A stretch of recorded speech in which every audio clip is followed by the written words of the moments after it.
আজকে আমরা আলোচনা করব নবম দশম শ্রেণীর পদার্থবিজ্ঞান বইয়ের দ্বিতীয় অধ্যায় গতি। কিছু গুরুত্বপূর্ণ বিষয় নিয়ে আজকে আমরা আলোচনা করব। প্রথমে আমরা জানব দূরত্ব কাকে বলে। বস্তুর অবস্থার পরিবর্তনকে দূরত্ব বলে। সরণ কাকে বলে? নির্দিষ্ট দিকে বস্তুর অবস্থার পরিবর্তনকে সরণ বলে। তাহলে আমরা দেখলাম এখানে দূরত্ব হচ্ছে বস্তুর অবস্থার পরিবর্তনকে দূরত্ব বলে, আর সরণ নির্দিষ্ট দিকে বস্তুর অবস্থার পরিবর্তনকে সরণ বলে। তাহলে দূরত্ব এবং সরণের পার্থক্য কি? দূরত্বের মান আছে কিন্তু দিক নেই, আর সরণের মান এবং দিক উভয় আছে। এবার আমরা জানব দ্রুতি এবং বেগ নিয়ে। দ্রুতি কাকে বলে? বস্তুর অবস্থার পরিবর্তনের হারকে দ্রুতি বলে। বেগ কাকে বলে? নির্দিষ্ট দিকে বস্তুর অবস্থার পরিবর্তনের হারকে বেগ বলে।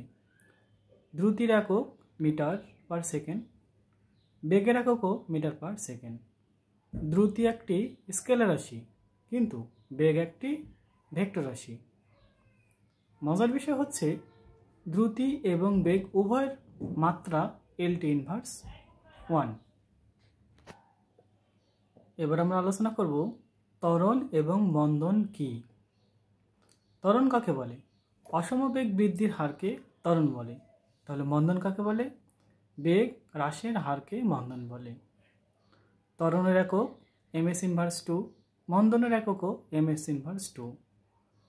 ত্বরণ একটি ভেক্টর রাশি, মন্দনও একটি ভেক্টর রাশি।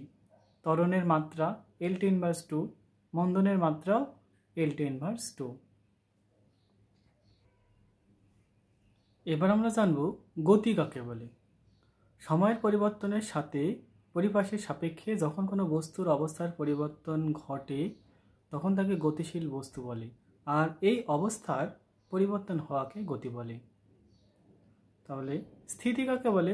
সময়ের পরিবর্তনের সাথে পরিবেশের সাপেক্ষে যখন কোনো বস্তুর অবস্থার পরিবর্তন ঘটে না তখন তাকে স্থিতিশীল বা স্থির বস্তু বলে, আর এই অবস্থার অপরিবর্তিত থাকাকে স্থিতি বলে।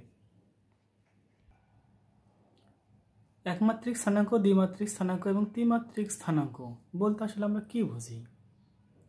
মনে করি একটি পিঁপড়া একটি রশি বেয়ে উপর দিকে উঠে চলে যাচ্ছে, তাহলে এটা কি হবে?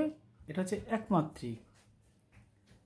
একটি পিঁপড়া টেবিলের উপরে ঘুরে বেড়াচ্ছে, তাহলে এটা কয়মাত্রিক হবে? এটা হবে দ্বিমাত্রিক। একটি মশা ঘরের মধ্যে উঠছে, তাহলে এটা কয়মাত্রিক হবে? এটা হচ্ছে ত্রিমাত্রিক। ভিডিওটি ভালো লাগলে লাইক এবং সাবস্ক্রাইব করতে ভুলবেন না এবং সাথেই থাকুন। আজকে এই পর্যন্তই। সবাই ভালো থাকবেন।